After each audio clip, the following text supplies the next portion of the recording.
Bonsoir à tous, bienvenue sur le plateau Equinox Soir, votre décryptage quotidien de l'actualité de lundi à vendredi entre 19h et 21h. Nous constatons que beaucoup continuent de ne pas observer les mesures d'hygiène requises et les règles édictées par le gouvernement. Le docteur Manaouda Malachi, le ministre de la Santé publique, poursuit en rappelant qu'en agissant ainsi, vous mettez votre vie et celle des autres en danger. Ce matin, nous avons 7 nouveaux cas à Yaoundé, vigilance. Mais, madame, monsieur, avant d'entrer en studio, le ministre de la Santé annonçait également qu'il y a 3 nouveaux cas détectés, ce qui porte donc à 27 le nombre de cas déclarés officiellement. Et en une seule et même journée, 10 nouveaux cas et toujours dans la ville de Yaoundé.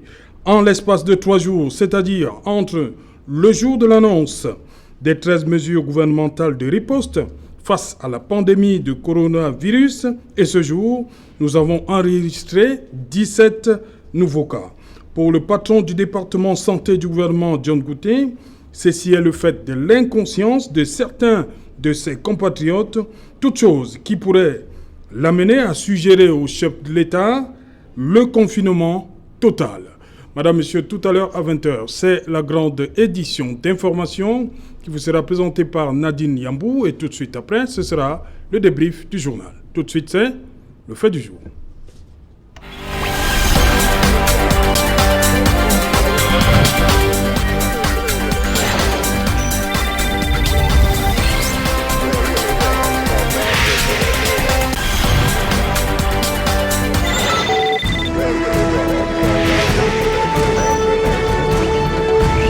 Coronavirus et Cameroun, déjà 27 cas. Pour en parler, je suis en plateau ce soir avec Prince Joel Mukage. Prince, you're welcome. Thank you, Serge Alenoto. Good evening to all those that are watching us all over Cameroon. Special good evening to the panelists. Special good evening to Celestine Jamin that I'm meeting for the first time. And special good evening to those watching us, particularly in Sousa. Voilà. Bonsoir Celestine Jamin. Bonsoir Serge Alain, bonsoir à tous les téléspectateurs de Kinox Télévision et bonsoir aussi à tous mes co-panélistes. Ouais, on va sacrifier au rituel. Oui, bien sûr, ça c'est le rituel. Voilà. C'est important. Oui, Prince Joel. Je crois qu'il est important que tous les Camerounais adoptent ce geste banal, mais qui est très important. Oui. Donc c'est un plaisir d'être là et merci de m'avoir invité. Voilà. Charles Lisan, bonsoir. Vous avez bonsoir, déjà pris un jour? Non, il y en a encore. On ne sait jamais. Pour d'abord, c'est qu'on fasse la façon à la télé. Il faudrait qu'on le fasse à la maison, partout. Voilà, c'est bien dit, Charles. Voilà. Parce que quand on a la télé, on veut laver les mains. Bon. Bonsoir, bonsoir, c'est Jeanne. Bonsoir à tous les Camerounais qui nous suivent ce soir. Voilà, merci d'avoir accepté notre invitation. C'est moi qui vous remercie. C'est le RDPC qui vous remercie de l'avoir invité. Merci beaucoup. Charles Mongemouyeme, bonsoir. Bonsoir, Serge Alain. Bienvenue. Merci, je salue. Merci, Je salue tous ceux qui nous regardent en ce moment. Oui, voilà. Sacrifier au rituel également. Bien sûr. Merci. Voilà. Charles Mongemouyeme, je commence par vous. Est-ce qu'on a traîné avant de prendre les mesures, les 13 mesures? Est-ce que le gouvernement camerounais a traîné? Il ne me semble pas qu'il a traîné pour prendre les mesures, mais il a traîné pour les préparer. Il y a un problème de préparation pour vous? Mais bien sûr, on ne prend pas de mesures sans avoir rien au fond. Parce que ces 13 mesures, on n'a pas inventé l'une de ces mesures-là. Hein. On a eu la chance, entre guillemets, que ça a commencé en Chine. On a observé. C'est parti en Europe, on a regardé. Donc on avait la chance que on pouvait copier ce qu'on a vu de bien, rectifier ce qui a été fait de mauvais là-bas pour qu'on se réajuste suffisamment. Mais ce que j'ai remarqué, c'est que le jour où on prend les 13 mesures, j'ai l'impression que c'est ce jour-là qu'on commence à réfléchir à comment les appliquer. Je vous prends juste un exemple. Le confinement de passagers qui arrivent à l'aéroport, pour moi, c'est l'une des choses les plus faciles à faire. Mais vous avez vu les couacs. Ça m'a surpris. On a un pays qui devait organiser le CHAN dans quelques jours. Oui. Des hôtels avaient déjà été réservés pour le Chan. Le Chan ne se tient plus. Comment on peut souffrir pour réquisitionner des hôtels? Ça m'a surpris. Parce que mettre 5 personnes ici, 10 là-bas, le déploiement policier va être compliqué. Vous mettez 2 dans cet hôtel, 5 là-bas, 10 là-bas. Comment vous allez les confiner? Pour moi, le confinement, c'est vous prenez un hôtel sérieux.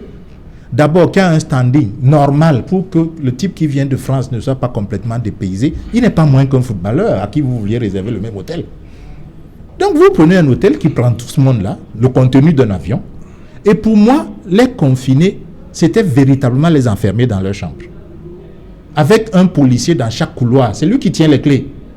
Parce que ça ne sert à rien de confiner et les laisser se balader dehors, dans la rue, aller acheter les journaux, revenir. Je ne sais pas si c'est le confinement. Honnêtement. Donc pour moi, ces mesures-là, apparemment, il n'y avait rien en dessous. Et quand j'écoute les scientifiques, j'ai écouté sur votre chaîne un virologue qui travaille à l'université de Yaoundé, qui était quasiment au bord des larmes, en disant, mais ils ne sont pas associés à cette affaire. Eux, ils ont travaillé à l'université de Yaoundé, mais plus haut. C'est pour ça que l'université de Yaoundé a été la première en fit 1000, en fit ceci. Voilà, l'université de Yaoundé 1 avec le professeur Soso. Absolument, parce qu'il dit qu'ils sont 71 000. Eux, Oui. ils se sont dit, si on ne prend aucune mesure, 71 000 étudiants, si l'affaire arrive ici, on est mort. Donc, ils ont pris une décision rapidement. Donc, je pense que nos autorités, et je termine par là, je voudrais qu'elles croient que le coronavirus est grave. Je n'en ai pas encore la conviction. Parce que j'ai vu... Lorsque vous regardez le rythme, la fréquence des sorties du ministre Manaouda, vous ne pouvez pas dire les sorties du ministre Manaouda, oui. ce n'est pas le travail de fond. Il fait la communication. Il garde les gens en éveil. C'est important. Oui. Et il rappelle, hein, des mesures. C'est important de garder Voilà. les gens en éveil. Je ne dis pas non. Oui. Mais quand vous avez regardé le conseil de cabinet, vous avez vu qu'on a changé la disposition. Les ministres étaient collés, coude à coude, coude à coude. Ils auraient pu Ça aller... devait commencer par là. Mais bien sûr, ils auraient pu aller au palais des congrès. En regardant la télé, vous voyez un conseil de cabinet où le ministre est assis à 2 mètres de l'autre, etc. Vous diriez, mais c'est vrai qu'il y a quelque chose. Hein. Ce matin encore, j'ai vu le ministre de l'enseignement supérieur qui a réuni les hauts cadres de son ministère. C'est pareil, coude à coude. Quand c'est comme ça, vous vous dites, mais c'est eux-mêmes croient. Je ne parlerai pas de l'Assemblée nationale. Oui, on y arrive. Hein. On y arrive. Charles-Élie, je vous ai vu prendre beaucoup de notes. Je sens que vous voulez déjà rebondir. Hein, Charles? Bon, pas forcément. Allez-y, hein, Charles, en cachenne. Allez-y. Oui, non, je voudrais dire à M. Mouyane que les 27 cas répertoriés dans ce pays sont des cas importés. C'est très bien de le dire au Cameroun. Importés. Ça veut dire que c'est ceux qui sont venus de l'extérieur avec la maladie. Il s'agit maintenant de les confiner. Et là, je vous rejoins dans le sens où le confinement, au niveau de la préparation, au niveau de l'administration, ce n'était pas ça. Il y a beaucoup de quoi qui font que la contamination qui continue, c'est toujours les liens étroits. C'est vrai que le mot étroit est dans son sens pédagogique, mais ce sont des liens étroits entre cela et nous. Les 3 cas déclarés, les 6 cas déclarés ce matin. Il y a un autre. C'est un gars que la famille a caché, un benguiste, appelons-le ainsi, ceux qui viennent de l'autre côté, quand la famille a caché, croyant le cacher de la quarantaine de l'État ou de vous, de moi, mais et qui a contaminé toute la famille. C'est pour ça que je suis d'une même famille. lui, il est venu, il est arrivé, la famille l'a caché dans la maison, et c'est lui qui contamine toute la famille. Donc, ce n'est pas un problème de l'État à ce moment-là. La deuxième chose, je vais vous dire... Ah si. Non. Laissez-moi avancer. S'il vous plaît. Non, vous allez terminer. Je ne dis pas que ce n'est pas un problème de l'État. Vous savez très bien que l'État a le pouvoir, dès que vous sortez de l'avion, de vous prendre et de vous mettre dans une chambre. Comment ils font pour sortir? Jusqu'à se retrouver à la maison. Excusez-moi, c'était juste Charles, quand vous avez dit que ce n'est pas le problème de l'État, quand même. Charles, Vous savez, et c'est pourquoi moi je suis contre ceux qui pensent qu'il faut tout mettre sur le dos de l'État. C'est une histoire de conscience collective. En Chine, ça baisse drastiquement parce que chacun a pris conscience de la gravité de la situation. Et je vous rejoins quand vous dites que les autorités n'ont pas encore pris la pleine mesure de la gravité, de la menace de ce coronavirus, comme nous-mêmes. Est-ce que vous croyez que le fait qu'on soit dans une salle, parce qu'on ne s'est pas touché, ça abstient le fait qu'on ne peut pas attraper le coronavirus, parce qu'on parle, on postillonne et tout? C'est ça qu'il s'agit. J'ai vu une photo aujourd'hui du marché Mokolo. J'ai mis les mains sur la tête. J'ai vu une photo aujourd'hui de Ndokoti. J'ai mis les mains sur la tête. J'étais aujourd'hui à 10h30 devant le cimetière Ndjonjo. Il y avait un enterrement. Je me suis arrêté.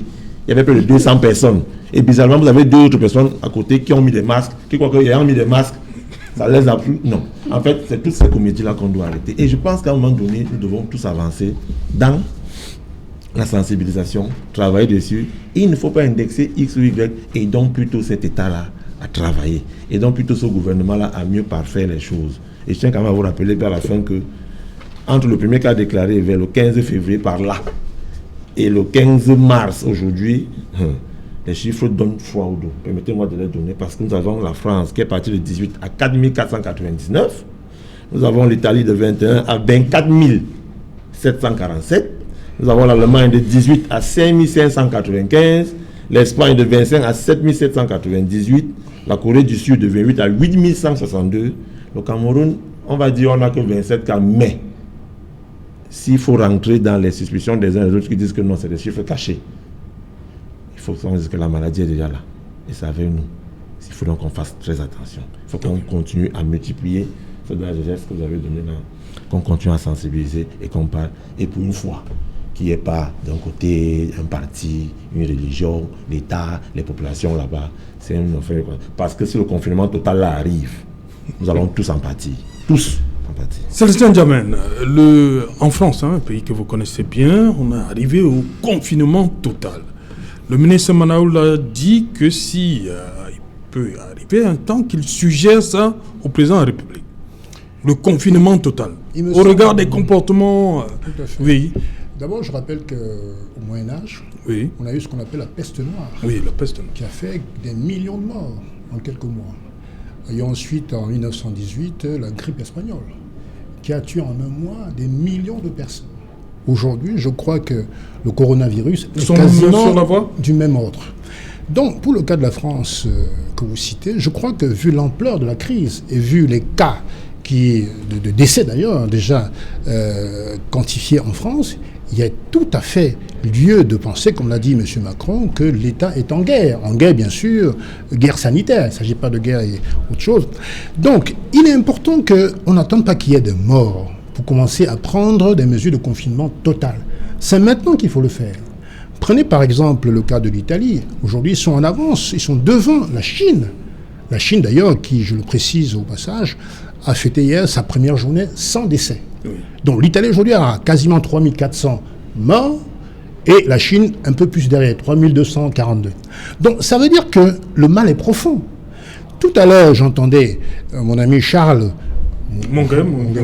pas l'autre, je n'ai rien contre l'autre, bien entendu, quand il parlait de confinement. Bien sûr qu'il est important de revenir sur la définition du confinement.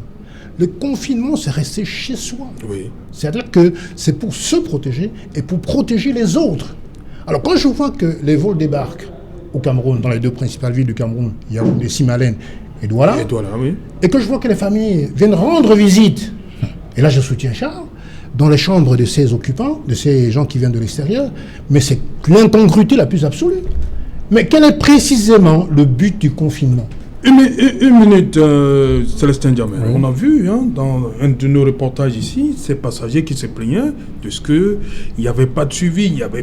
On était dans l'après-midi, disaient qu'ils n'avaient pas encore mangé. Et que n'eût été la présence de la famille, ils n'auraient rien mangé. Non, là, si la famille vient en appui, c'est-à-dire il y a une absence. Je suis d'accord, Serge Chalin. Qu'est-ce qu'on fait? On repousse la famille? C'est un débat sérieux sur l'approvisionnement alimentaire des personnes qui sont confinées dans des chambres d'hôtel. Oui. Mais autre chose est d'expliquer aux gens le bien fondé d'un confinement.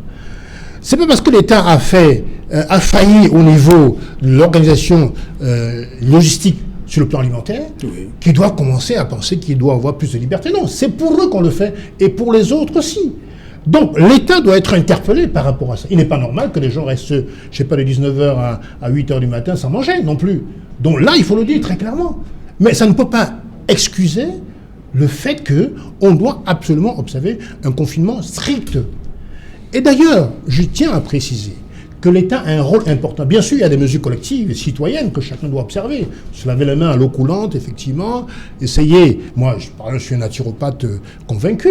Moi, je pense qu'il y a des mesures curatives, mais aussi des mesures préventives. Préventives, tout le monde le connaît, mais curatives, je pense qu'aussi, il y a des astuces comme manger de l'ail, par exemple. Manger de l'ail, faire bouillir de l'ail avec un peu de gingembre et un peu de feuilles de corossol. Il y en a partout dans le Mungo et même dans le Vouri. ça peut faire l'affaire. Et je précise également que les cas déclarés ne sont pas des gens forcément infectés. C'est les gens qui présentent des signes de coronavirus. Ça ne veut pas dire qu'ils sont infectés. Parce que d'ailleurs, il y a une période d'incubation, tout le monde sait, de 14 jours. Donc c'est après 14 jours que le virus entre ou pas en opération. Il faut bien préciser les choses. Et je crois que M. Malaouda... Célestin, quand les cas sont déclarés, c'est qu'ils sont infectés.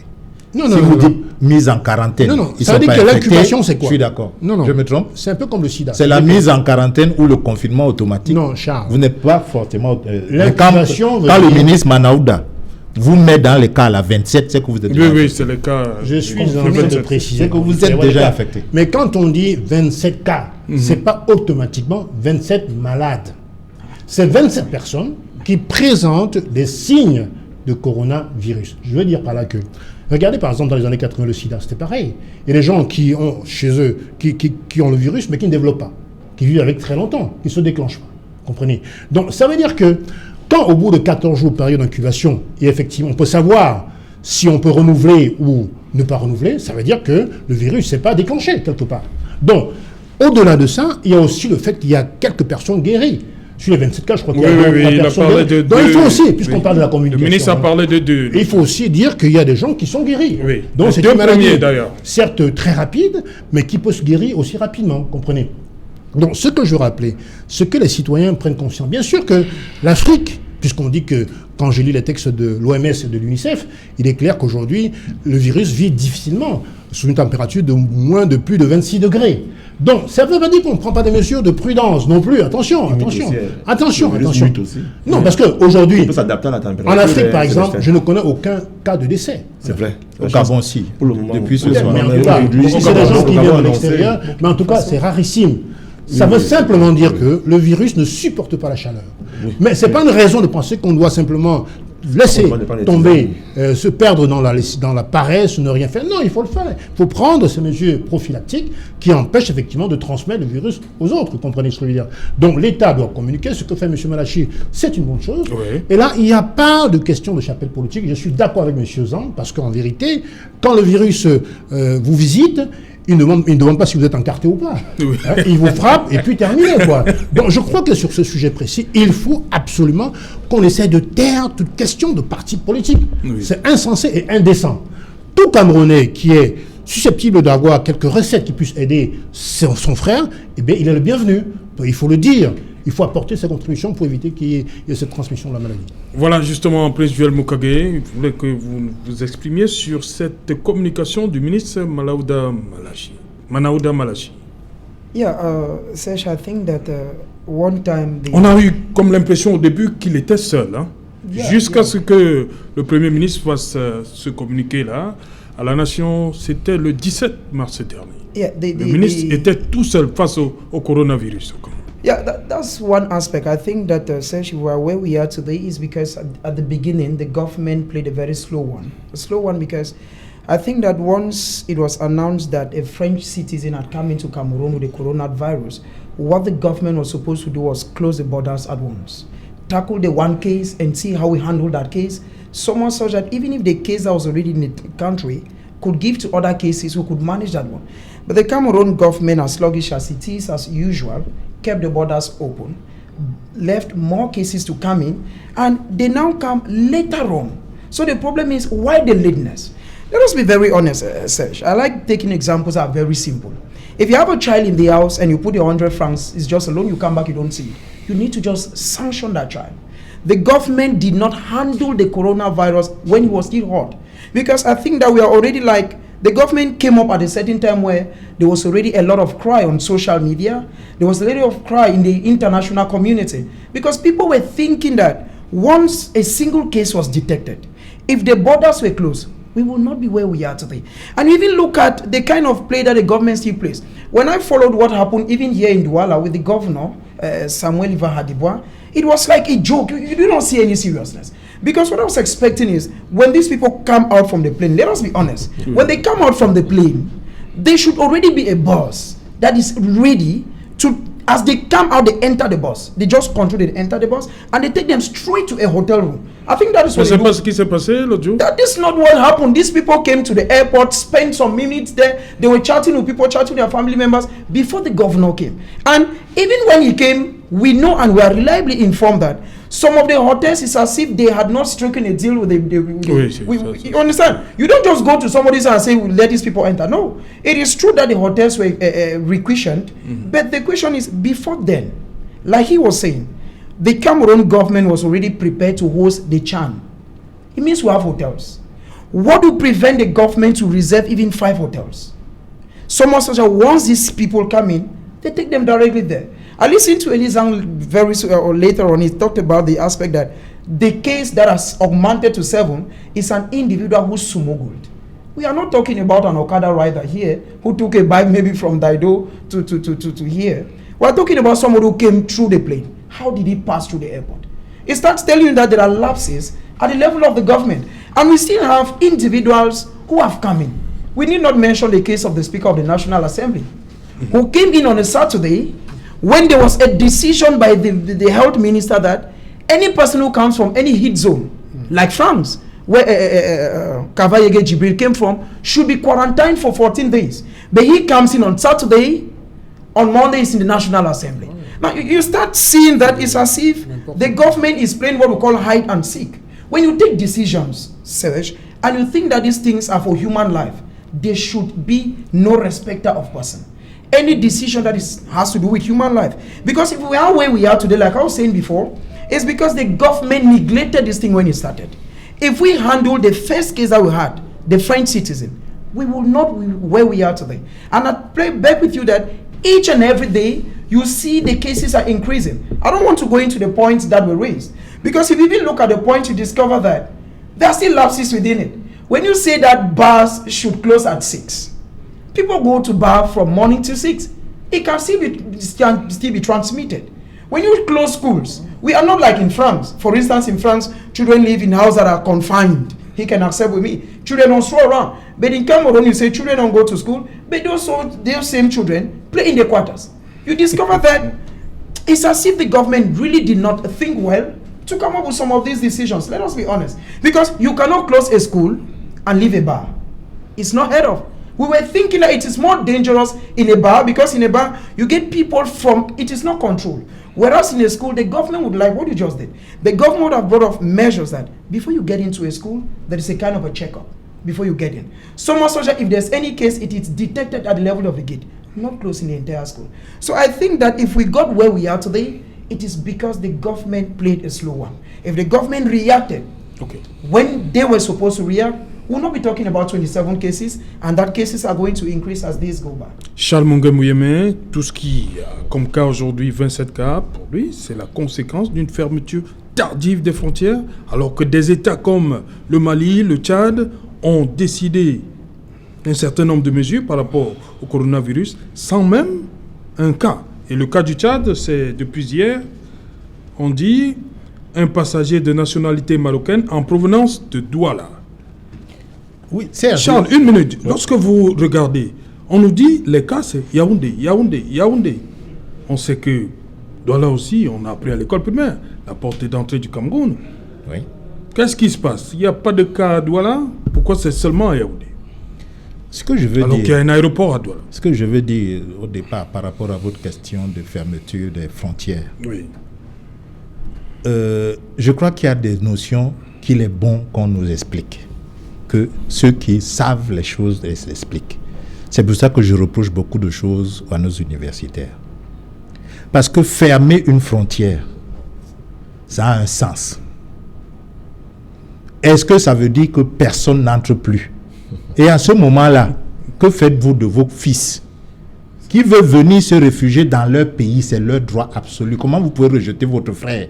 Comme ce qui s'est passé à Addis Abeba le premier jour. Honnêtement, je ne voyais pas comment on pouvait empêcher qu'un Camerounais qui estime qu'il est plus exposé en France qu'au Cameroun, qu'on lui dise « repart en France ». Son pays, c'est où? Au Cameroun. Donc pour moi, même cette fermeture-là, ça devait être des questions étudiées. D'autre part, Non, justement, Charles, la première mesure dit les Camerounais désireux de retourner dans leur pays devront prendre la tâche de nos différentes représentations diplomatiques. Ça, c'est quand les mesures sont arrivées, heureusement. C'est pour ça que je dis que la mesure dit clairement qu'on ne ferme pas hermétiquement. Voilà. La mesure dit qu'on ferme, c'est-à-dire que les vols ne viennent plus en vrac, mais le Camerounais qui veut revenir, il va se signaler au consulat ou à l'ambassade. Dès qu'il a le visa, il peut venir. C'est ce que ça veut dire. Donc, ce n'est pas fermé hermétiquement. Moi, je vous assure que la question de confinement m'a beaucoup déçu. Parce que, justement, nous savions tous que les cas vont arriver de l'étranger. C'est ce qu'il a dit. Le coronavirus n'est pas né ici. Les cas allaient arriver de l'étranger. Et principalement des pays où c'est déjà déclaré. Donc, la principale voie d'entrée, ce serait l'avion, l'aéroport. C'est pour ça que je dis, il y a eu une réaction qui a traîné. Vous dites, les gens victimisent le ministre de la Santé. Non, je ne suis pas d'accord. Et je ne veux pas qu'on défende l'État comme si nous ne sommes pas dans l'État. L'État, c'est nous tous. Nous avons désigné des gens qui prennent des décisions. Moi, je ne suis pas prendre des décisions. Vous non plus. Il y a des gens qui prennent des décisions, qui engagent la nation dans ce genre de choses.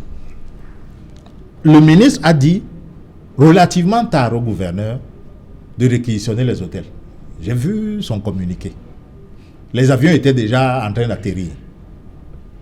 Ça veut dire qu'on n'a pas préparé le confinement. Donc, on a dû improviser rapidement les hôtels qui sont à côté de l'aéroport, on va voir, etc. Pour moi, permettez-moi que je vous le dise, j'ai vu la réquisition des hôtels à Kribi quand il s'agissait d'inaugurer le pipeline. J'ai assisté en direct à la réquisition d'un hôtel. C'est pour ça que ça m'a surpris quand j'entends que les hôtels refusent. Ça m'a surpris. Je vous assure, est-ce que c'est la même chose? J'étais sur l'État.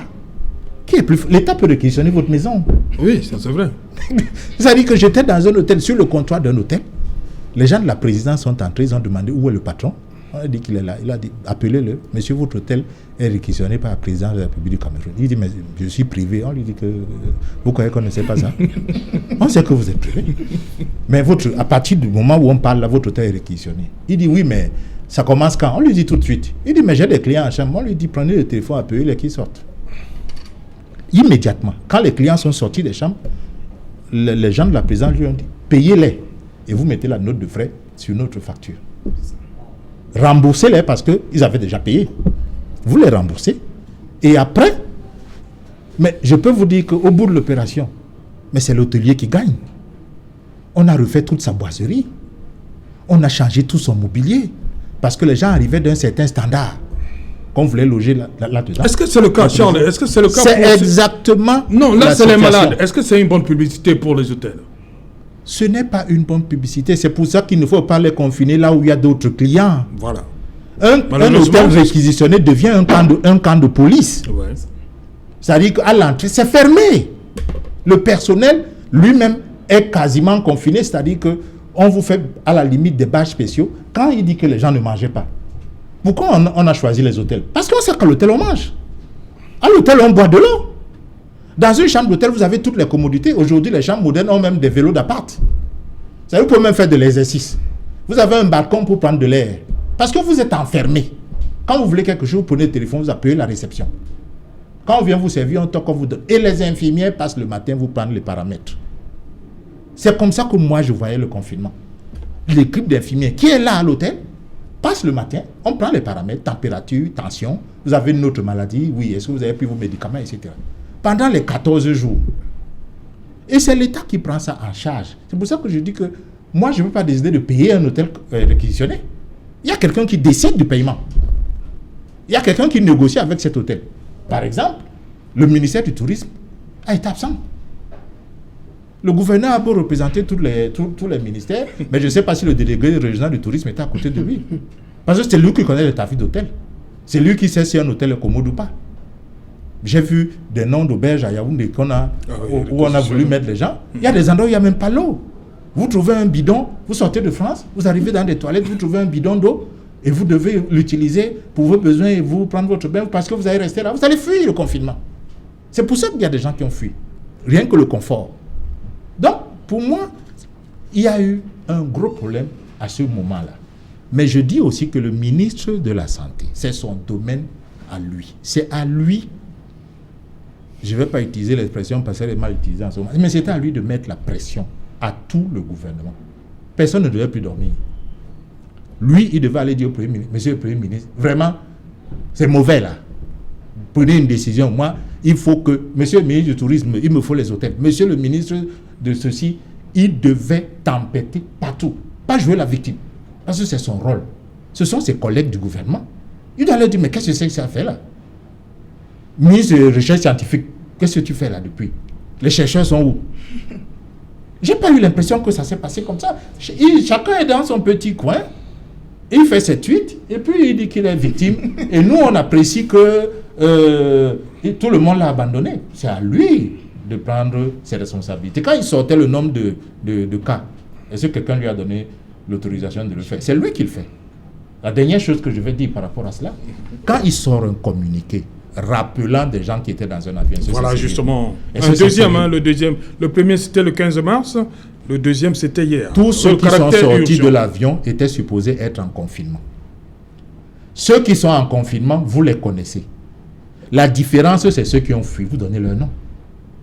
Parce que quand vous donnez leur nom, si c'est mon cousin, je lui dis ne viens pas chez moi avant 14 jours. Quand je ne sais pas qui a fui, comment moi je fais pour l'éviter? Je vais le rencontrer, je vais le saluer, l'embrasser. Ouais, ça fait longtemps. Tu es où? Je suis à Paris. Tu es arrivé quand hier? Trop tard, je l'ai déjà embrassé. C'est ça le problème. On devait sortir la liste des personnes parce que c'est un délit. Il y a d'ailleurs un article du Code pénal que les gens ont cité abondamment récemment, que si vous transmettez une maladie volontairement aux autres, vous allez être puni. On n'est pas loin de ce cas. On veut vous confiner pour vous protéger et protéger les autres. Vous fuyez. On sort votre liste sans vergogne. Les gens disent oui, par pudeur, on ne devait pas citer leur... Mais comment vous faites? Voilà une famille entière alors qui est en train d'aller... Et on me dit qu'ils sont allés acheter la chloroquine à la pharmacie. C'est le pharmacien à qui ça fait tilt qui demande encore la chloroquine aujourd'hui.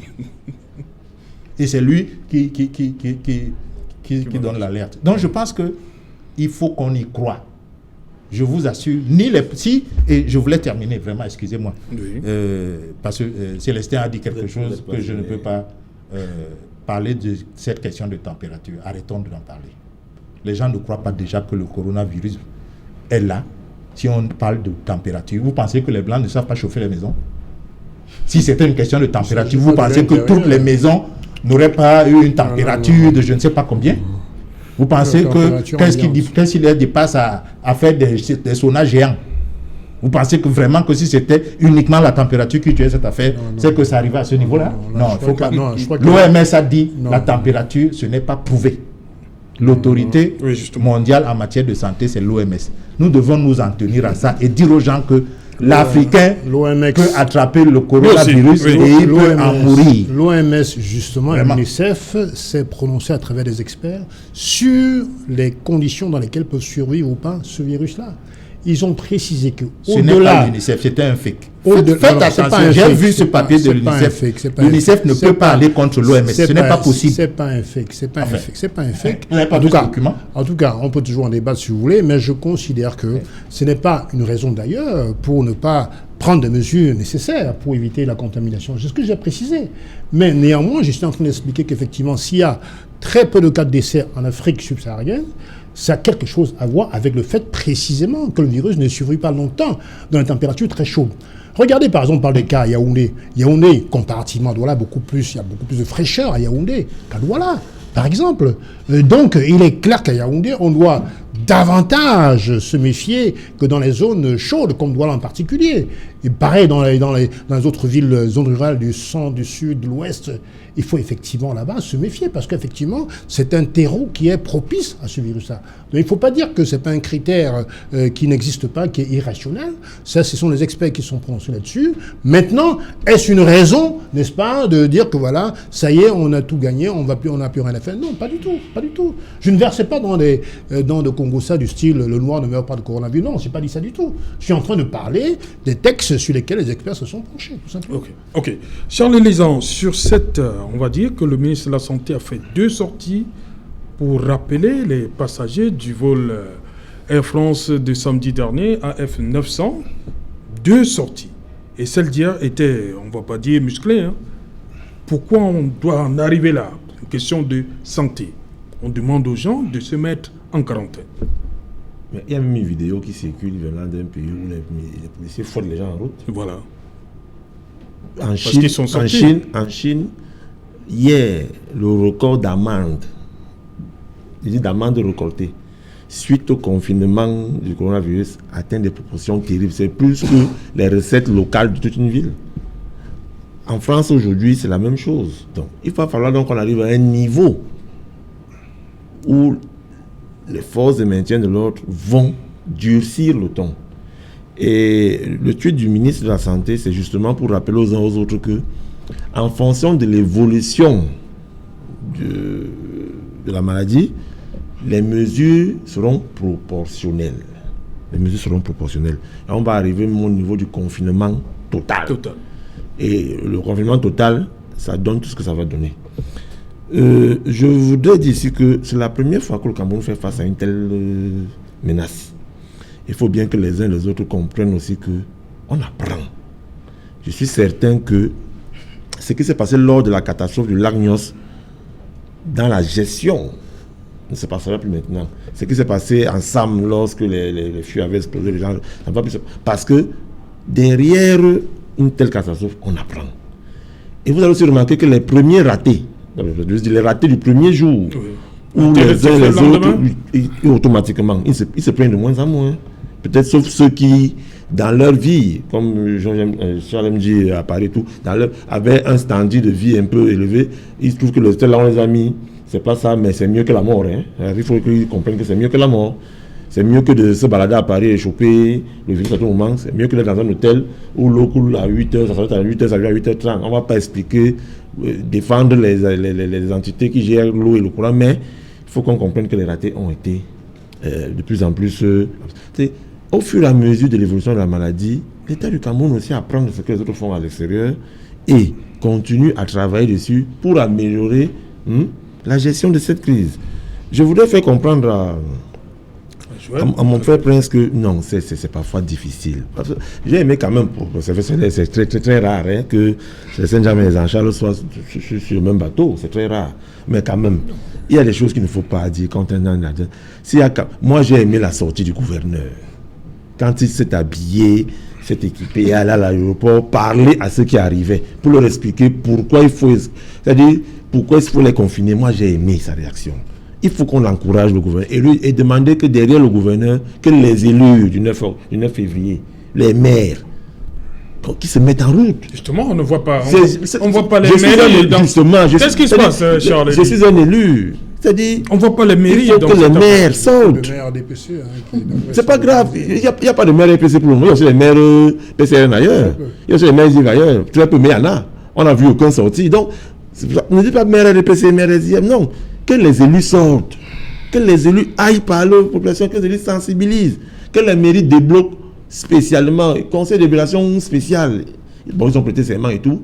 On débloque de l'argent parce qu'il y a des familles nécessités indigènes par rapport aux autres familles qui n'ont même pas de quoi s'acheter un savon pour laver les mains, qui n'ont peut-être pas de l'argent pour acheter le masque, qui n'ont peut-être pas d'argent pour acheter les solutions hydroalcooliques que nous avons. Donc il faut que chacun se mette et que chacun travaille. Quand Prince dit on a fermé le bar à 8h pour l'ouvrir à 18h, le confinement total ne veut pas dire qu'on ferme tout à toute heure. Même là-bas, on laisse les gens à un moment donné un espace pour que les gens se ravitaillent.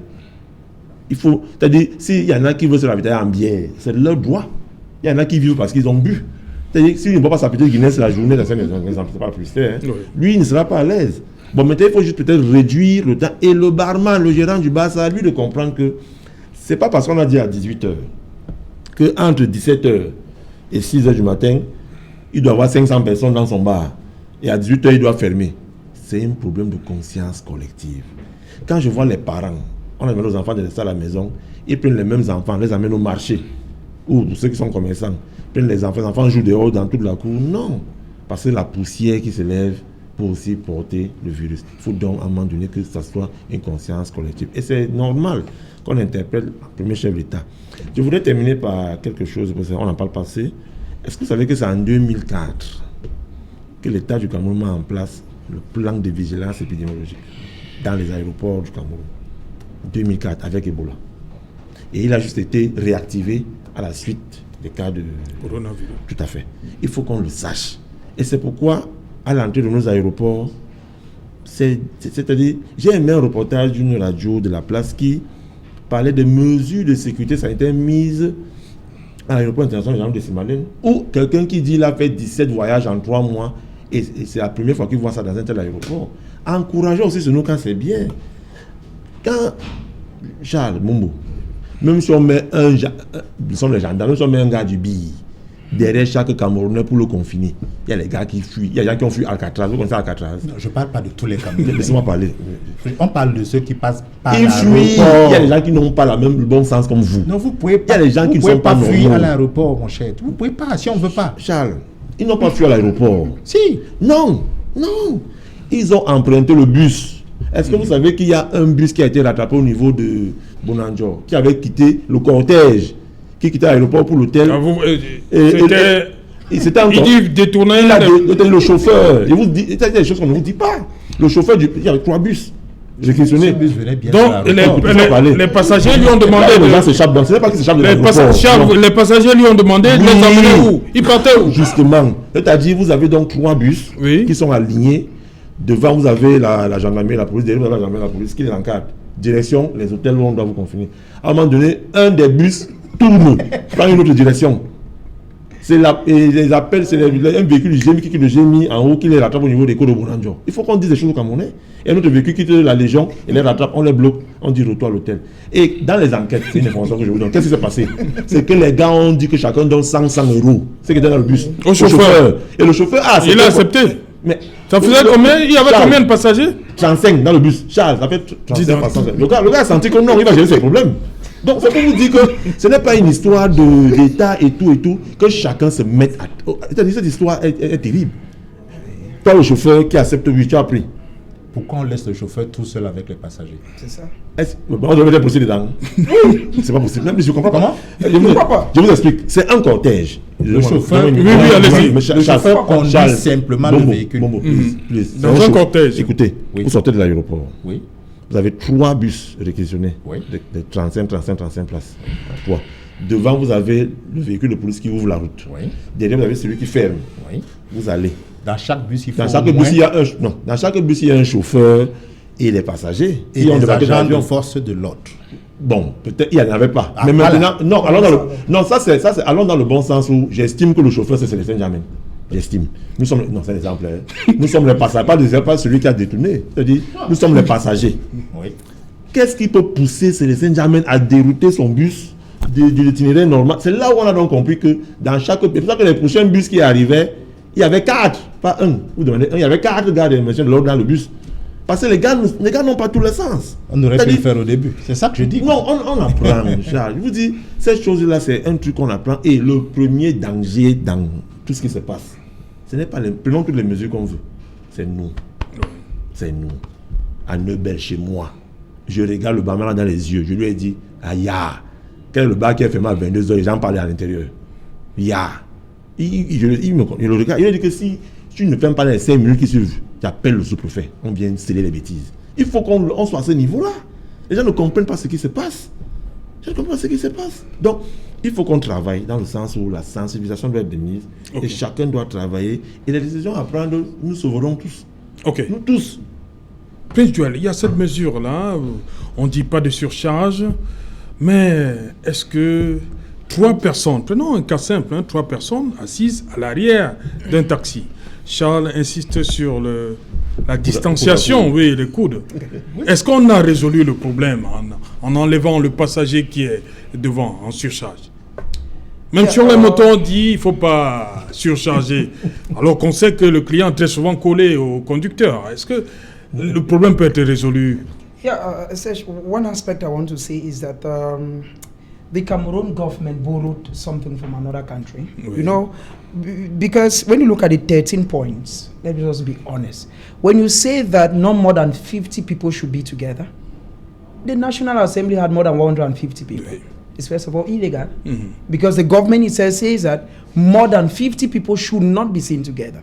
amongst the 13 points. You can accept that. On va revenir longuement là-dessus après le journal. Yeah, you discover that, Serge, and another aspect is the fact that even in Douala, once you want to take a bike now, the bike man tells you, on va bâcher, sinon tu payes. That is either... Depuis le 18, ils disent encore ça? Correct, that is what they say. But the attitude has not changed. It does not change because, like I said before, in other countries, they did what they call les mesures d'accompagnement. But in Cameroon, it is not done. For instance, in France, they have made sure that people don't pay electricity bills, they don't pay rent, they don't pay little things. But what do you expect a bike rider who has a family to take care of, or maybe a taxi driver to carry 3 people from Rond-Point to Bonaberu? It's impossible. The driver, because if the government brought up these measures and brought certain things to accompany the people with, it would have reduced. That is why I'm taken aback that he says that some people were going and they had to take off. It's just because the government borrowed from another country, did not actually calculate to see the methods that are going to accompany these things. Because let us be very honest. Let's take a very simple example. Non, il faut qu'on soit clair. Yeah. Charles dit, c'est le trajet, il n'était même pas encore arrivé à l'hôtel. C'est sur le trajet. C'est-à-dire ils n'ont pas apprécié les commodités, ils ne sont pas encore arrivés à l'hôtel. Pourquoi? Qu'est-ce qui peut expliquer que sur le trajet, vous demandez au chauffeur de vous amener ailleurs? It's an si vous n'avez rien à vous reprocher. Yeah. I think that it's an issue of the mentality of the people. The people maybe were doubting the conditions under which they will stay. But first of all, I think that we would not have gotten there if each bus had a security officer to accompany them. You cannot leave... Mais Charles dit que ça a été rectifié après. No, you cannot leave people in the hands of an individual. Let us be very honest and say that truth. And like I was saying, I want to say... Il y a d'autres qui dormaient en route, là-bas en France. Ils dorment dans les chambres de bonne. On les met dans un hôtel ici, il y a le climatiseur, tout. Ils disent qu'ils sont dans de mauvaises conditions. Non, il ne faut pas dire ça. Non, Charles. Non, je dis ce qui est vrai. À un moment donné... On a parlé aussi des auberges à Yaoundé. Non. Écoutez, ne donnons pas les excuses. Non, ne dénigrons pas non plus. Il n'y a pas dénigrer quelqu'un. Il y en a qui ont un niveau de vie énorme là-bas et qui ont accepté certains conseils parce qu'ils estiment que la santé est plus importante que dormir dans un endroit. Mais il faut quand même le minimum. Et il y en a qui n'avaient pas ce minimum là-bas et qui ici sont mieux allés, mais qui peuvent critiquer. Son billet d'avion pour revenir au pays. Ce n'est pas forcément. J'aime beaucoup la mission là-bas qui... Serge, I was saying that when you look at most of these measures, like the 50 stuff, you discover, look for instance a bus, a 70-seater bus. It carries 70 passengers. Are you going to say, okay, the bus that used to carry 70 should carry 50? Are there people who are following up? No. You discover that the government brought up good ideas that they borrowed, but they do not follow them up, okay? Let us be honest. Because let's take the case, for instance, of a teacher who is teaching in a primary school or in a private school. Now, if that teacher needs to stay 1 month in the house, government teachers don't have a problem. They have their salary. What becomes of that private teacher?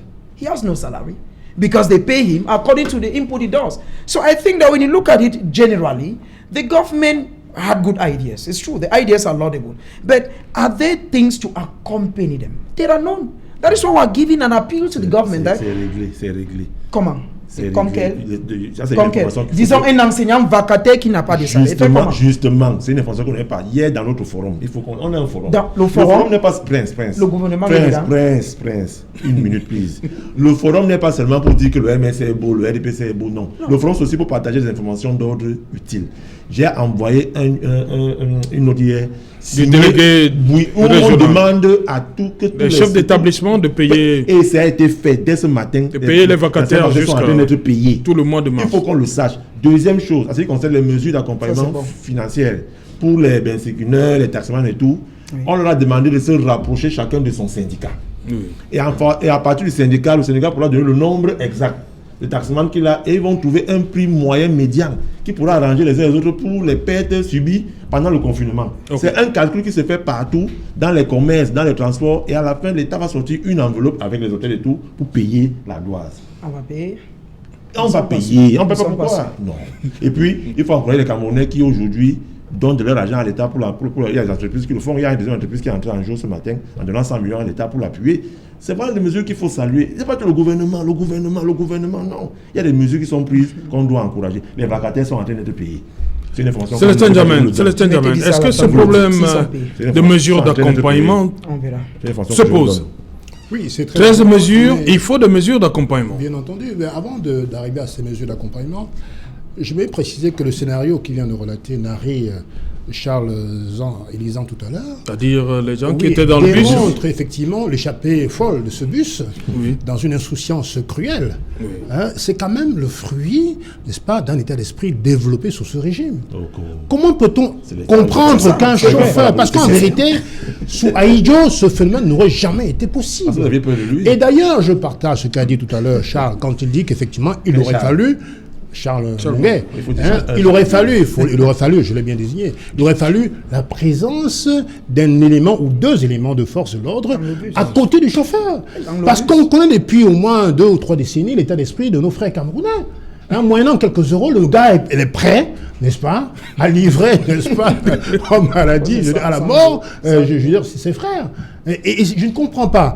Parce que quand je vois ces Camerounais de la diaspora qui reviennent de France et d'ailleurs, ils savent très bien que là-bas, c'est des mesures drastiques. Tout à fait. La police est sur le pied de guerre. Ça veut dire que là, vraiment, le confinement prend tout son sens. Effectivement, le seul rare cas où les sorties sont tolérées, c'est le cas où les gens sortent pour aller travailler, aller faire du sport ou aller rendre visite à des personnes, permettez, à des personnes malades. En dehors de ces cas-là, il est hors de question qu'on puisse piétiner. Avec des attestations dérogatoires. Absolument, absolument. Donc je dis, il n'y a pas que l'impréparation dont a évoqué Charles tout à l'heure, Charles Monguet-Mouyemé, mais il y a aussi, comment dirais-je, cette inconscience, cette manque de rigueur. Ce n'est pas possible. Les policiers ne sont même pas équipés parce qu'ils ne sont même pas protégés des autres personnes qui viennent. Imaginez que les gens qui viennent d'Air France ou de SM Bruxelles sont déjà porteurs du virus. Les policiers qui n'ont même pas de masque souvent, qui vont à leur contact, comment sont-ils protégés? Donc il faut que l'État, s'il faut prendre des mesures, c'est bien beau, mais il faut qu'il prenne des mesures d'accompagnement. Et précisément, quand on voit qu'il y a des impacts économiques assez terrifiants, il y aura des chômages partiels assez lourds, il y aura des faillites d'entreprises, l'État doit prévoir, n'est-ce pas, des mesures en termes de finances, d'accompagnement pour ne pas laisser mourir les entreprises. En France, par exemple, M. Édouard Philippe, Premier ministre, a débloqué déjà 45 milliards pour essayer de venir en aide aux entreprises qui ont des difficultés, ou qui auront des difficultés. Donc c'est bien beau de prendre 13 mesures, encore faut-il savoir qu'après, si ça dure, on ne sait pas combien de temps ça durera, après cette crise sanitaire, il faudrait bien que ces entreprises puissent se relever. Que les chômeurs puissent se remettre. Voilà, nous allons donc prendre la direction de Nadine Yambou. Elle est déjà là, comme tous les vendredis. Bonsoir Nadine. Au menu ce soir, Nadine Yambou. Bonsoir Serge-Alain Otto et bonsoir également à vos invités. Ce soir, nous ferons le point sur l'évolution du coronavirus au Cameroun, où 14 nouveaux cas ont été enregistrés ce vendredi au Cameroun, ce qui porte à 27 le nombre de personnes infectées par cette maladie. Le ministre de la Santé publique, dans un tweet, a donc dénoncé le comportement de certaines personnes qui ne respectent pas le confinement ainsi que les mesures d'hygiène. L'Église catholique n'est pas restée insensible face aux personnes victimes de cette maladie. Au Cameroun, une messe a eu lieu ce jour à la cathédrale Saint-Pierre et Paul de Douala. Monseigneur Samuel Klibadon, qui a prié pour ces personnes malades, également appelé la communauté chrétienne à garder la foi et surtout respecter les mesures édictées par les pouvoirs publics au Cameroun. Et toujours dans ce chapitre, nous irons voir comment se portent des espaces marchands de la cité capitale à Yaoundé après la mesure du ministre du Commerce appelant les marchés à fermer dès 16h sur l'ensemble du triangle national. Et puis à l'Assemblée nationale, nous évoquerons quelques curiosités enregistrées à l'ouverture des travaux de la session parlementaire du mois de mars à l'Assemblée nationale, où la presse a été tenue à bonne distance durant les travaux, notamment la presse privée, interdite de pouvoir filmer ces événements. C'est Alain Rotou. Voilà, madame, monsieur, c'est donc l'essentiel du 20h que va présenter dans un instant Nadine Yambou. Nous, on va se retrouver, bien évidemment, après pour le débrief du journal. Nous serons toujours en compagnie de nos 4 invités. Place tout de suite donc, madame, monsieur, au 20h de Nadine Yambou, comme tous les vendredis.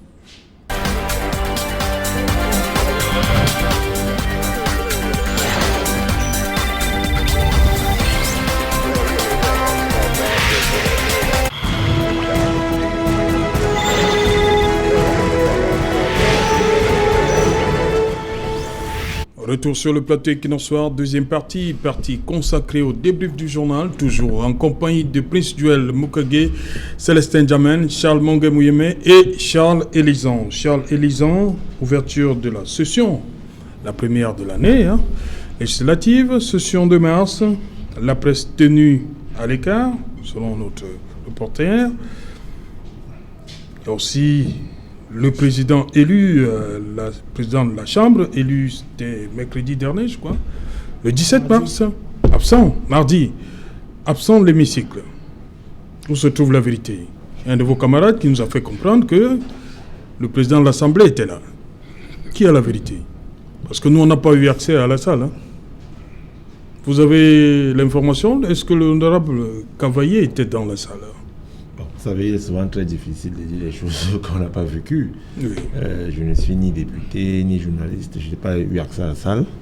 Mais les informations qui nous reviennent d'un des élus de la Chambre basse de notre Parlement, c'est que le très honorable était là.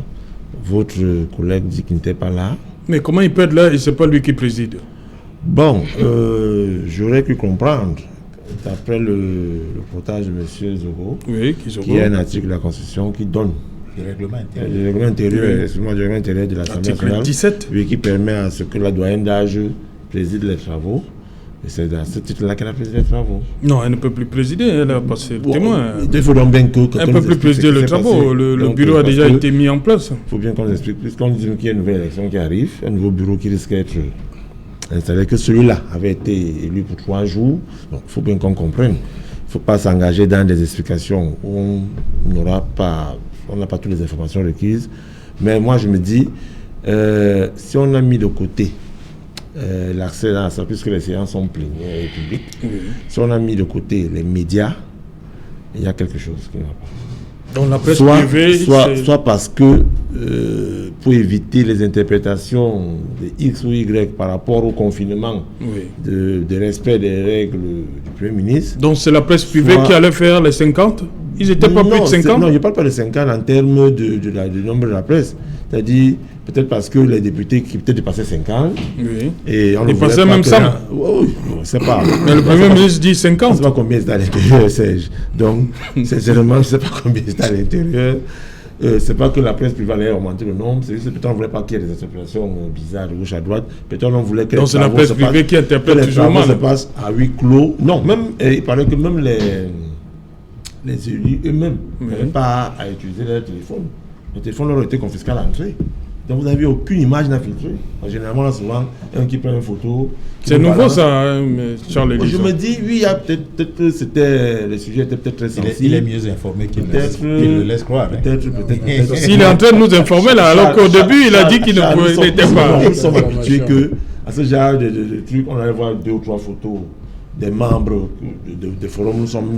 La séance plénière d'ouverture est souvent. C'est une séance plénière publique, ouverte au public. Elle n'a pas été ouverte au public cette fois-ci. Pourquoi? Il doit avoir raison. C'est le Saint-Germain. Oui, je crois que c'est Saint-Germain. Sur cette situation, est-ce qu'il y a quelque chose qui se cache? On est malheureusement obligé de revenir un peu à la politique après le drame du coronavirus. Et je vois Charles Elisa très embarrassé. Malheureusement, je ne peux pas venir à sa rescousse, puisque les raisons qu'il peut imaginer. Et je crois simplement que je constate qu'il y a une opération grotesque de déportation de M. Cavaillé Djibril dans son champ clos de Clamart, cas militaire en banlieue parisienne, pour le faire nommer président pour la 10e législature de l'Assemblée nationale. Maintenant que c'est fait, l'opération est faite, il peut rentrer tranquille.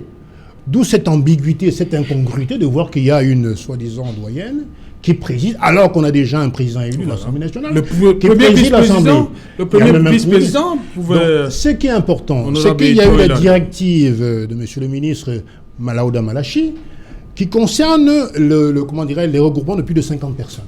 Or, ils sont 167, je crois, là. Oui, pour le moment, ils sont Comment se fait-il qu'on piétine aussi ouvertement, aussi grossièrement les directives du gouvernement?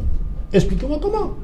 Donc, c'est choquant. Ne demandez pas aux Camerounais, n'est-ce pas, de mesures que vous-même, vous ne pouvez pas observer. C'est indécent. Et c'est pour ça que je parle d'une espèce de biaisation des esprits depuis son règne. Le Cameroun en est là. On prend des mesures qui sont censées être de portée générale, mais dans l'implémentation, on fait tout à fait autre chose. Comprenez? Monsieur Cavaillé, je n'ai aucune certitude, mais il est sûrement infecté du coronavirus. Non, on ne va pas le dire. Je dis, je n'ai aucune certitude. Mais simplement, il met en danger ses autres collègues. Il devrait au moins respecter les mesures de confinement édictées par le gouvernement. Ce n'est pas une faveur, ce n'est pas pour lui.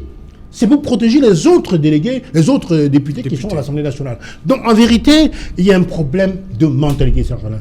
Je crois que le vrai développement commence sur le plan mental.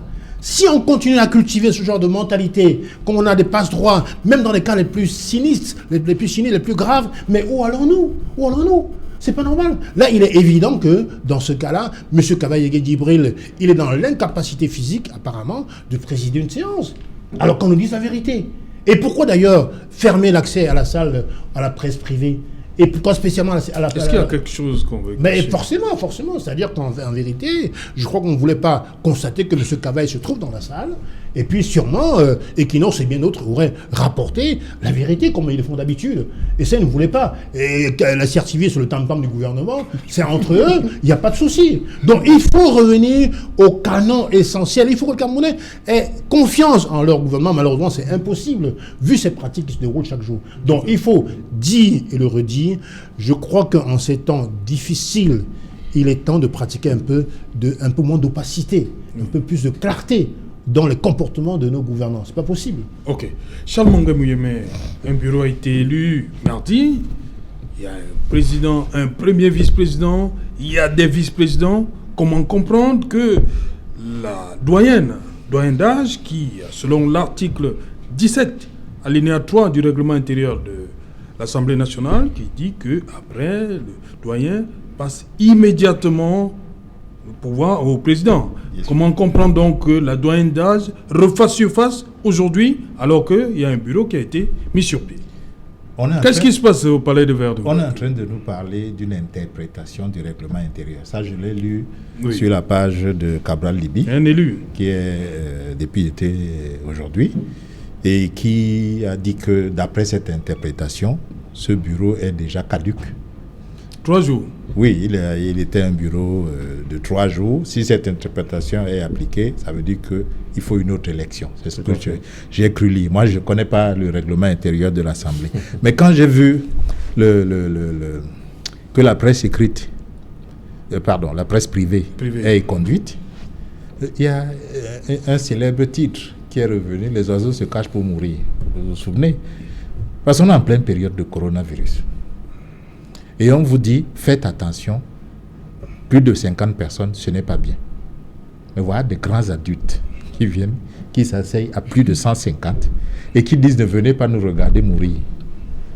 Parce qu'en réalité, on est dans les conditions qui sont contraires aux mesures édictées pour... Mais il y a plein de jeunes, Charles Monga Mouyeme, dans cette 10e législature. C'est pour ça que je ne peux pas... Moi, je ne peux pas m'en prendre à Kavaye Djibril. Moi, j'estime que c'est à la limite lâche. Comment un individu arrive à dominer 166 autres et 166 personnes sont incapables de dire « Monsieur, vous devez être en confinement. Vraiment, on vous aime beaucoup. Regardez le règlement intérieur. Est-ce qu'on peut vous voter si vous n'êtes pas là? Allez en confinement. Nous, on n'entre même pas. » 166 individus sont incapables de le faire. Comment on va aller incriminer le seul individu qui a passé outre les droits? Moi, c'est les 166 qui m'inquiètent.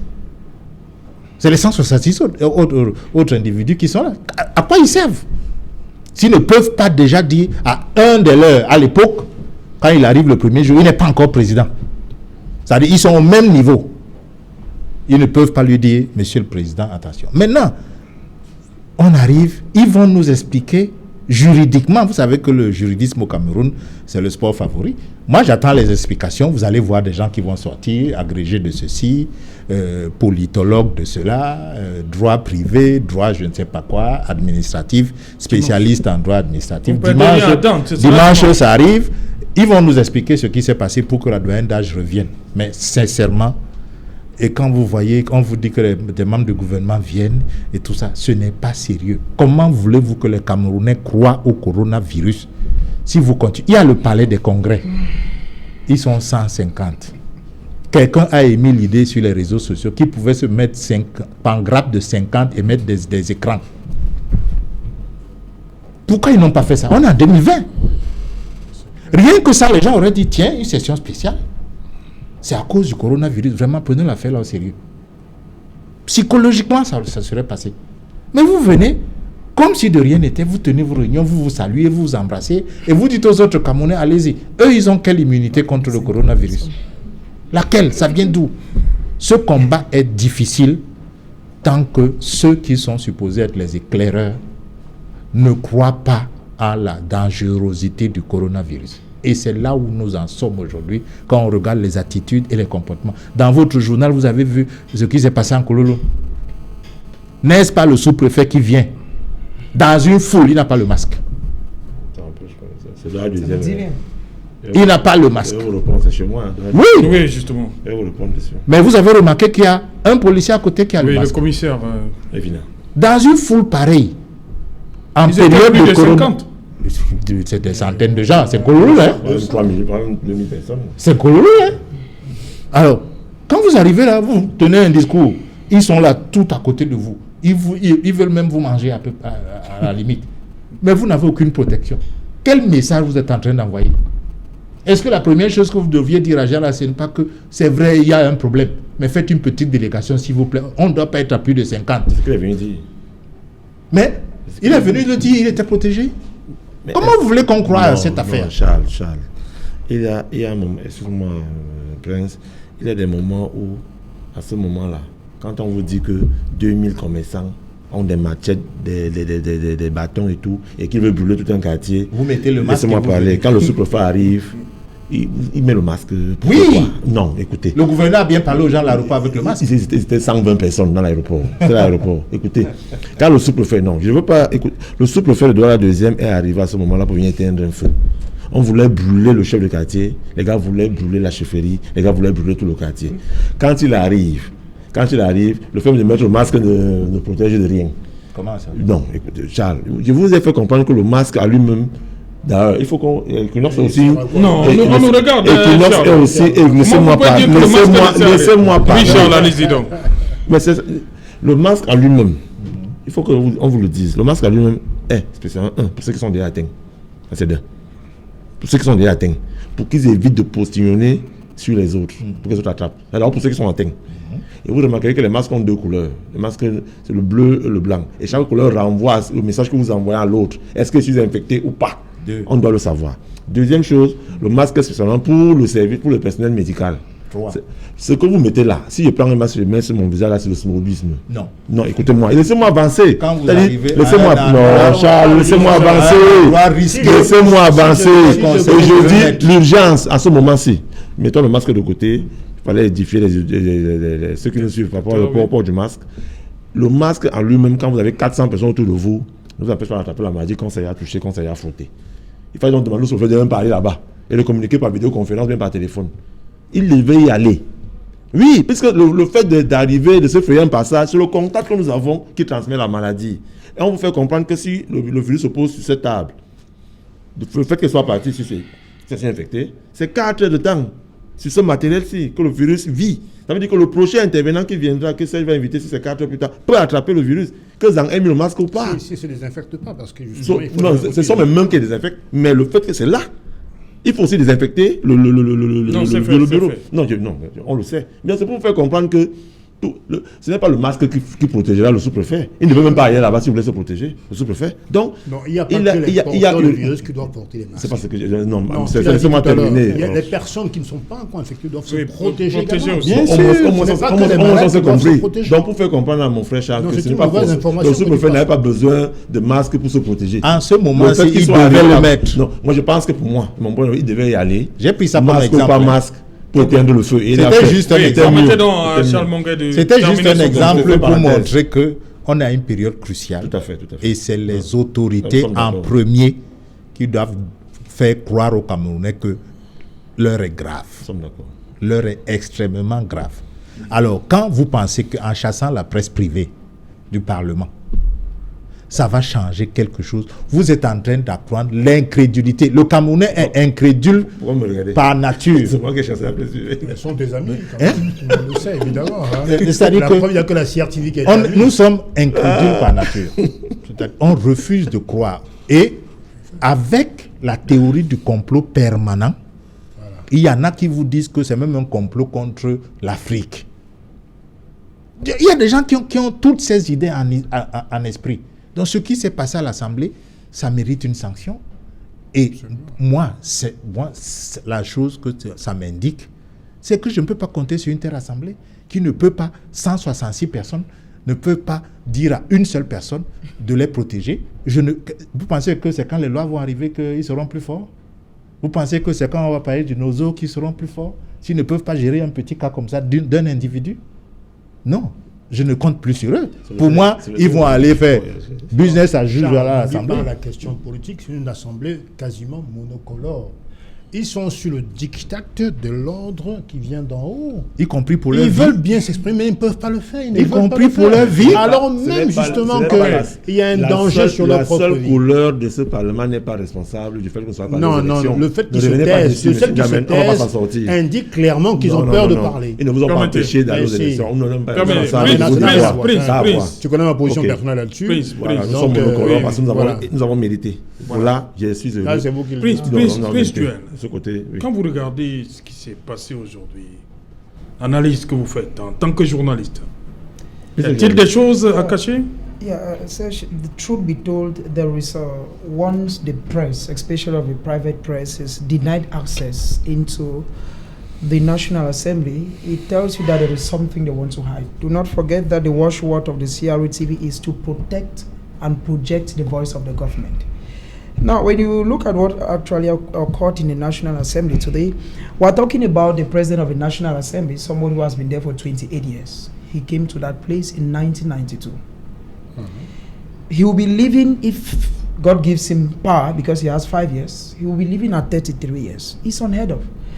And his absence, I don't know why Elizang was like playing. His absence, he was not there. Everybody saw it. It's clear that he was not there. Kavaege Jibi was not there. And there are just two reasons: age and health. We know that he's sick. That's the truth that Cameroon should know. We know that he left France, hurried to Cameroon, not even because of the coronavirus. He was on a sick bed. Just to be appointed as he was on a sick bed. We should tell Cameroonians the truth. That Kavaye came to Cameroon a sick man. And there was even rumored that once he comes and take that seat, he'll go back for his medical attention. Exactly. So we are expecting that in the day side, if we don't see the President of the National Assembly, then those who are speculating that he'll go back for medical attention would have been true. Now, when you look at it again, you discover that point 4 of the 13 points given by the Prime Minister under the instructions of the Prime Minister. No more than 50 people. We saw more than 50 people there. Now, it starts telling you that Cameroon is a country where laws is like what George Orwell said in Animal Farm, that some animals are equal but some are more equal than others. All laws in Cameroon come from the National Assembly. If lawmakers themselves cannot respect a law, it tells you we are living in a lawless country. That's the truth. Because we're thinking that c'est très souvent des projets de loi et non des propositions de loi. Laws are voted in the National Assembly. Laws are voted because they are l'initiative vient d'ailleurs. They vote laws. Now, if people who make laws or who vote laws cannot, like he was saying, cannot say no. We did not even see them protecting anything. We did not even see them do the normal activity we did here. It means it tells you that we are living in a country that there are a lot of problems in Cameroon. First of all, I think that we should concentrate and solve the so many problems we have in Cameroon, because we are talking about a National Assembly that out of the 23 members, 19 are from the CPDM. That's not a National Assembly. You cannot have you cannot have an office. Le bureau de 23. Of 23 people, 19 are of the CPDM. They just picked Cabral Libi, picked O.C. Joshua, picked Abba Alim, and they just said, okay, let's mix the 4 of you and give the world impression. We know what is ongoing in Cameroon. It's not done. Now, how do you think that the views of the common man like Yes. How do you think that the common man, the views of the common man will be represented? When 19 people make up the bureau, when the National Assembly has 139 CPDM militants, we are still waiting for the other 11 constituencies that CPDM will still take some. It means at the end of the day, anything that leaves the presidency as a bill will be voted. Let us tell Cameroonians the truth that for the 5 years I have, we shall be governed by the CPDM and not the opposition. Because the PCRN has so many in the National Assembly. 5. Same case with the UNDP. 7. The SDF. 5. Then laws will be made by the CPDM. Let us tell the world that we are living in a party system. There's no multi-partyism in Cameroon. Ok. That's the truth. Voilà, on va rapidement sortir. On va sortir par le coronavirus. Une minute. Oui, allez-y, Charles. Merci beaucoup. C'est maintenant que je me rends compte que mon frère que vous Prince parlez est encore des journaliste. déséquilibres. Non, Parlez. non. Il ne faut pas qu'on laisse passer certaines choses. Oui. Il faut qu'on le dise. Oui, Prince, il faut qu'on le dise. Jean-Charles dit que je suis militant du RDPC. Moi, je veux même que les 180 soient du RDPC. Moi, c'est mon souhait. Vous n'avez pas à m'en vouloir. Dans quelles conditions? Comment ça? Non, laissons les conditions de côté. Laissez-moi parler. Non, mais Prince, je ne vous ai pas interdit d'aller glaner les postes à l'Assemblée. J'ai pris parce que je mérite. Ça, c'est d'un. La deuxième chose, la deuxième chose que vous faites comprendre, c'est que on n'a pas piqué aussi pour qu'il soit questeur. On n'a pas piqué Cabral pour qu'il soit l'un des secrétaires. Ça respecte tout simplement l'un des points du règlement intérieur de l'Assemblée qui voulait que la configuration soit claire. Donc ne venez pas dire qu'on a piqué, non. Vous n'êtes pas plus intelligent ou bien plus député que eux qui ont accepté le poste parce que justement ils représentent des partis politiques à ces postes-là. La troisième chose que je vais dire à mon frère, c'est puisqu'on voulait qu'on parle de politique, votre leader a voyagé dans ces pays à risque. Il est arrivé là à faire les bains de foule. C'est qui? Depuis vous appelez ça Vous appelez ça oui. Okay. Il a voyagé dans ces pays à risque. Dans un pays à risque, comment ça? La France, les États-Unis, le Canada, il était là-bas en tournée. Le cas était à déclarer. Il n'y avait pas encore le confirmé, le cas était déclaré. Quand il est arrivé ici, il a fait les bains de foule au Cameroun.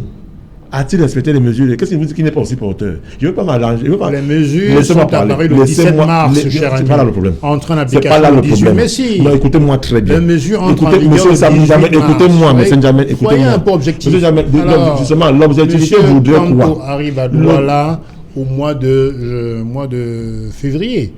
Je crois au mois de février. Laissez-moi parler. La mesure Le premier cas est déclaré en France le 15 février. Non. Laissez-moi parler. Les mesures du gouvernement retombez dans vos querelles politiciennes. Soyons objectifs. Il faut que Les mesures du gouvernement Vous brouillez le message du le coronavirus. 18 mars. Attendez. C'est C'est pas un pays de droit. Alors, les mesures de gouvernement entrent en vigueur à partir de quel moment? À partir du 18.